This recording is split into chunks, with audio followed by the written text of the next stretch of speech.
Christians, continuing on to part 11 of my series called Make Egypt Great Again. I'm in Exodus chapter 1, and I come now to verses 15 and 16. Up to this point, I shall briefly remind you that we have this new king who is over Egypt that Joseph did not know, or I should say, who did not know Joseph. This was a man of a different agenda that was contrary to Joseph and the previous Pharaoh that preceded this Pharaoh. So this guy comes in, and he is what we might refer to in modern times as a disruptor. He has a different agenda altogether, and his goal is to make Egypt great again. And his biggest fear was that the numbers of the people of Israel were growing so large, he convinced his people that if they kept growing, they would eventually overtake the Egyptians, and then as a result, either side with their enemies or take over the country itself. This is what was happening. And this should sound familiar to a lot of people. But it's important to understand that if we read the scriptures and don't understand what we're reading, it's going to be hard for us to equate what we're reading with things we experience in our own lives. This king decided that oppression on a grand scale would be the solution to his problem, which is to stifle the progress of the Israelites, to stifle their energy, to break their will, to humiliate them, to reduce them to subjugate them to what is nothing less or short of being in bondage or in servitude to the state. They were not slaves to individuals, but the Pharaoh, this new king, hired Egyptians and told them to increase the tax burden on the Israelites and to increase their burdens, of which and upon which they would pay higher and an exorbitant tribute of taxes. But we discover that in verse 12 of Exodus chapter 1, it says, "But the more that the Egyptians afflicted the people of Israel, the more they multiplied and grew." And this should be a lesson for us today. Wherever you see active oppression and the rigors of burdens that are unnecessary, that are bred out of an unfounded, hypothesized fear, know this, that oppression will never get the end to which it was put in place to effect. In his attempt to stifle the growth of the Israelites, the Bible tells us that the more that the Egyptians inflicted these burdens upon them, the more they grew. And so, like a true tyrant, instead of seeing the handwriting on the wall that the policy that is put in place is not working, he decides to double down and to increase the rigor, thinking that that's going to make it shut down the advancement and the growth of Israel. But what he would find out is that doubling down would only double up the increase of the Israeli expansion. So when doubling down on the rigors imposed upon them failed, then he took up a new tactic that gave him room to introduce a whole new level of cruelty to the Israelites. And what does he do?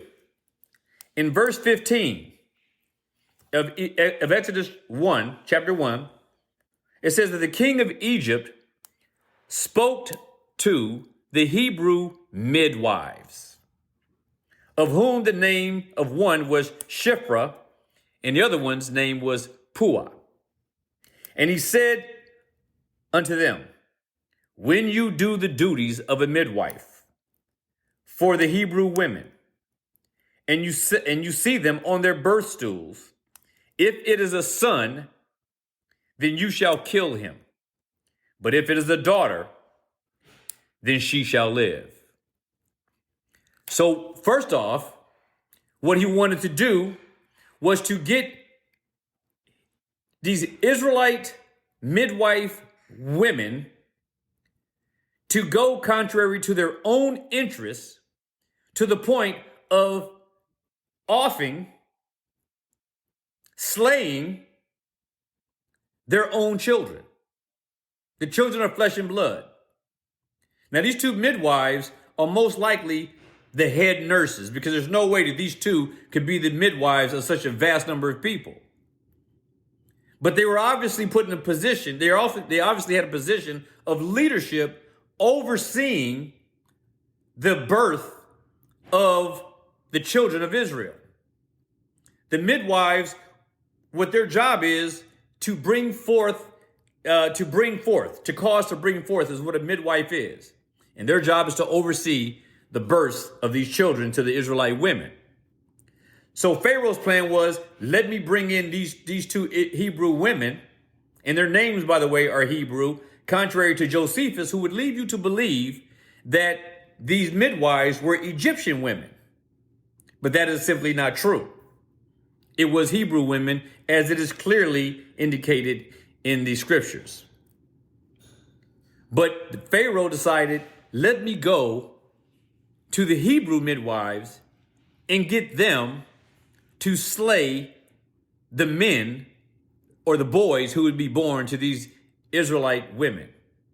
He was hell-bent, for lack of a better expression, on stopping the perpetuation and growth of the nation of Israel. And so he tells them that when a boy is born, to slay them.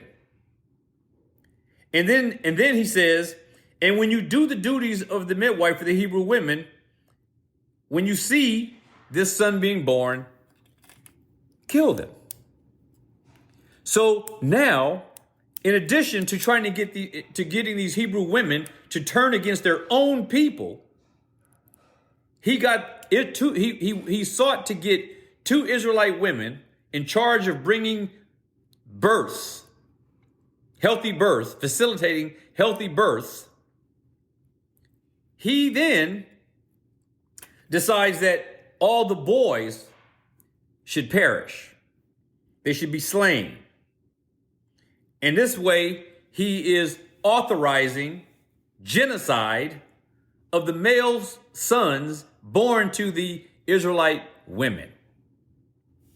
And he is trying to get that to take place at the hands of these two Israelite women. Unbelievable. But what is not unbelievable is that it is not uncommon in these situations, in countries and in governments, where an oppressing government will bring in willing people from among the oppressors to come and help them oppress their own people. This is what is happening here with this king. He wants to get the Hebrew women where it would be a subtle form or a subtle approach toward reaching his goal if he can get them to play ball. We see in we see in Exodus chapter 5, verse 14, where it says that the officers of the children of Israel, whom Pharaoh's taskmasters had set over them, were beaten and were asked, why have you not fulfilled your task in making brick, both yesterday and today as before? When the officers of the children of Israel came and cried to Pharaoh, they said, why are you dealing with your servants this way? So we see here that even amongst the taskmasters, Pharaoh had hired Israelites to assist them at the Egyptians, that is, at oppressing their own people.